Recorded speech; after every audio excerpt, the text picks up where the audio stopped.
நெஞ்சம்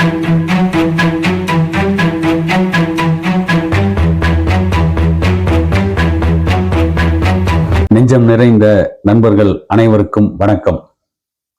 மதுரையை நாயக்க மன்னர்கள் ஆண்ட காலத்தில் அங்கே நடந்த 2 விசித்திர சம்பவங்களை பற்றித்தான் இன்றைய வரலாற்று பதிவில் காண இருக்கிறோம்.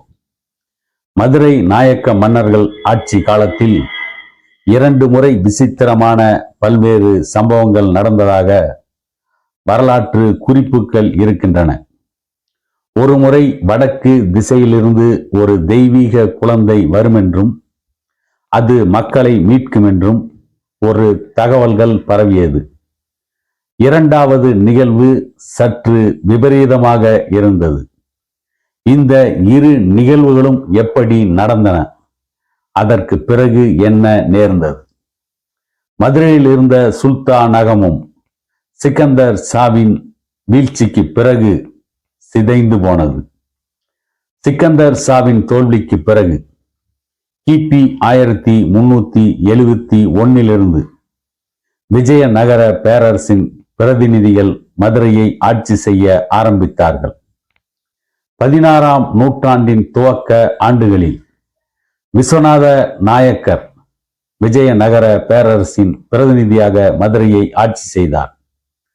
அவரோடு சேர்த்து மொத்தம் 13 நாயக்க மன்னர்கள் 18ஆம் நூற்றாண்டின் மத்திய பகுதி வரை மதுரையை ஆட்சி செய்தார்கள். இந்த 13 மன்னர்களில் திருமலை நாயக்கர் ஆட்சி காலத்திலும் அவருடைய பேரனான சொக்கநாத நாயக்கர் ஆட்சி காலத்திலும் இந்த 2 விசித்திரமான சம்பவங்கள் நடந்தது.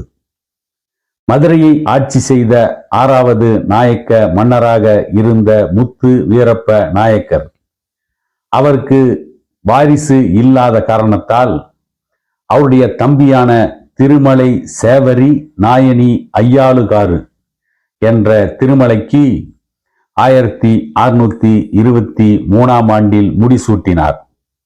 மதுரை நாயக்க மன்னர் மரபில் 7வது மன்னராக இந்த திருமலை நாயக்க மன்னர் இருந்தார். இந்த மரபிலேயே மிகவும் புகழ்மிக்க மன்னவராக திருமலை நாயக்கர் வளர்ந்தார். அவர் மன்னராக முடிசூடிய போது தலைநகரம் திருச்சியில் இருந்தது. சில ஆண்டுகளில் அதனை மதுரைக்கு மாற்றினார் திருமலை நாயக்கர். அவர் மன்னராக இருந்தபோது கிபி 1653ஆம் ஆண்டில் ஒரு விசித்திரமான மர்மமான வதந்தி ஒன்று பரவ ஆரம்பித்தது. இதனால் நாடு முழுவதும் விளக்க முடியாத உணர்வு எழுச்சி ஏற்பட்டது. அந்த காலகட்டத்தில் எங்கிருந்து தோன்றுகின்றது என்றே தெரியாமல் இது போன்ற வதந்திகள் அவ்வப்பொழுது பரவுவதும் பெரும் புத்திசாலிகள் மனதில் கூட கலக்கத்தை ஏற்படுத்துவதும் பிறகு எதுவுமே நடக்காமல் ஓய்ந்து விடுவதும் வழக்கம்தான். இந்த முறை ஒவ்வொரு ஊராக சென்று கடவுளின் பெயரால் பாட்டு பாடி யாசகம் பெற்று வாழும் பிச்சைக்காரர்கள் இப்படிப்பட்ட ஒரு செய்தியை பரப்பினார்கள். அந்த செய்தி என்னவென்று பார்த்தால், தெய்வீக பிறப்பெடுத்த ஒரு குழந்தை அரசன் வடக்கிலிருந்து வரப்போகிறான்.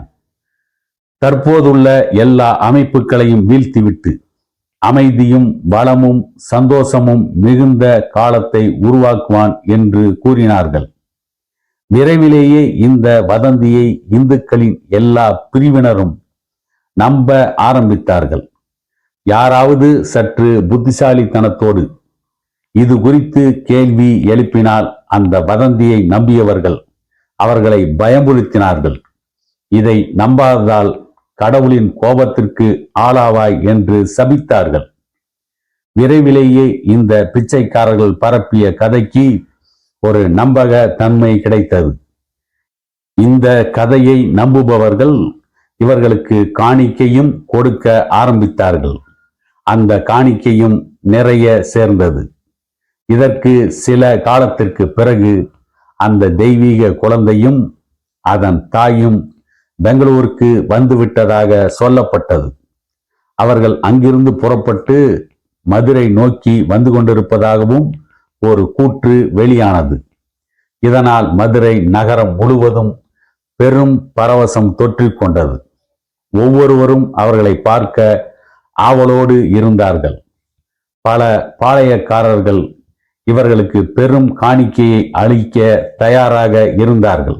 ஆனால் அப்படி யாருமே மதுரைக்கு வந்து சேரவில்லை. இந்த வதந்தியை பரப்பியவர்கள் உண்மையிலேயே ஒரு குழந்தையும் தாயையும் ஏற்பாடு செய்திருந்தார்கள். இதை கேள்விப்பட்டு பல செல்வந்தர்கள், அரச பதவியில் இருந்தவர்கள் அந்த குழந்தையையும் தாயையும் சந்தித்து ஏகப்பட்ட செல்வத்தை காணிக்கையாக கொடுத்தார்கள். அதே நேரத்தில் எதிர்பாராத ஒரு விஷயமும் நடந்தது. அதாவது அந்த தருணத்தில் பெங்களூர் பகுதி பீஜப்பூர் சுல்தான் வசம் இருந்தது. அங்கிருந்த அதிகாரிகள் இந்த கும்பலிடமிருந்த செல்வத்தை பறித்து கொண்டு சம்பந்தப்பட்டவர்களின் தலையை வெட்டி வீழ்த்தினார்கள். பக்தர்கள் யாரும் ஒரு நிமிடம் கூட தாமதிக்காமல் அங்கிருந்து ஓடிவிடும்படியும் எச்சரித்து விரட்டப்பட்டார்கள்.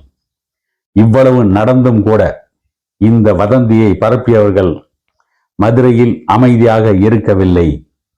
கொல்லப்பட்ட குழந்தை மீண்டும் உயிர் பிழைத்து வந்து வாக்குறுதிகளை நிறைவேற்றும் என்று கூறி வசூல் வேட்டையில் ஈடுபட்டார்கள். இந்த நம்பிக்கை 1860 வரை அங்கே இருந்தது என்று குறிப்பிடுகிறார்கள். இரண்டாவது விசித்திரமான சம்பவம் கிபி 1662 ஆண்டில் நடந்தது. அந்த காலகட்டத்தில் திருமலை நாயக்கரின் பேரன் சொக்கநாத நாயக்கர் மன்னராக இருந்தார். இந்த நிலையில்தான் மதுரை நாட்டில் பல விசித்திரமான சம்பவங்கள் நடக்க தொடங்கின. அந்த சம்பவங்கள் நகர வாசிகளின் மனதில் பெரும் பீதியை ஏற்படுத்தின. அந்த காலகட்டத்தில் பிறந்த பல குழந்தைகள் நிறைய பற்களுடன் பிறந்தன. ஓநாய்களும் கரடிகளும் புலிகளும் காட்டை விட்டு வெளியேறி சமவெளி பகுதியில் உலவ ஆரம்பித்தன.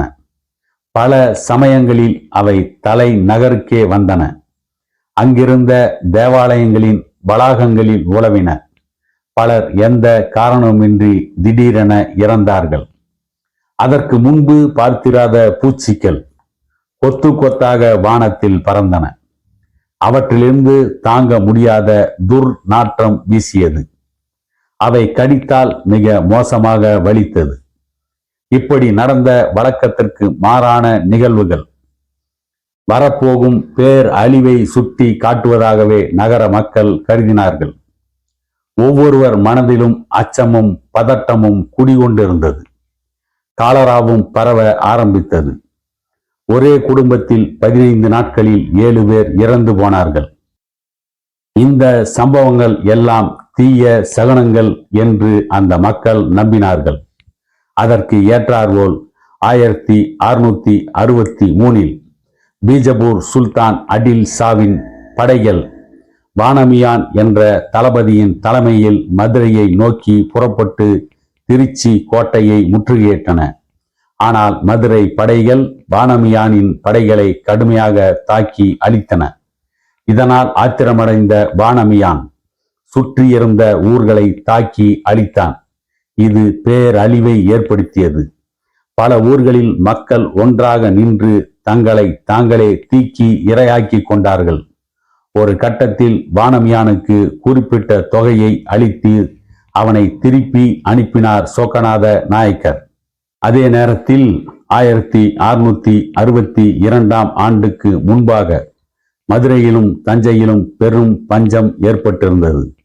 இந்த பஞ்சத்தின் தொடர்ச்சியாக காரணமில்லாத மரணங்கள், நோய் தாக்குதல்கள், பூச்சி தாக்குதல்கள், குழந்தை பிறக்கும் போதே பிரச்சனைகளுடன் பிறப்பது ஆகியவை நடந்திருக்கிறது. இந்த சம்பவங்கள் யாவுமே போராலும் பஞ்சத்தாலும் ஏற்பட்டவைதான். ஆனால் மக்கள் மனதிற்குள் தேங்கி கிடந்த மூட நம்பிக்கையாலும் கற்பனையாலும் தங்கள் துரதிர்ஷ்டத்தால் தான் இவையெல்லாம் நடந்தன என்று கருதினார்கள். இந்த நிகழ்வுகளுக்கு பிறகு தலைநகரை மதுரையிலிருந்து மீண்டும் திருச்சிக்கு மாற்றினார் சொக்கநாத நாயக்கர். அங்கு குடியிருப்புகளை கட்டுவதற்காக திருமலை நாயக்கர் மதுரையில் கட்டியிருந்த அரண்மனையையும் இடித்தார் என்று சொல்லப்படுகிறது. மீண்டும் இதை போன்ற இன்னொரு வரலாற்று பதிவில் உங்களை சந்திக்கும் வரை உங்களிடமிருந்து விடை பெறுகிறேன்.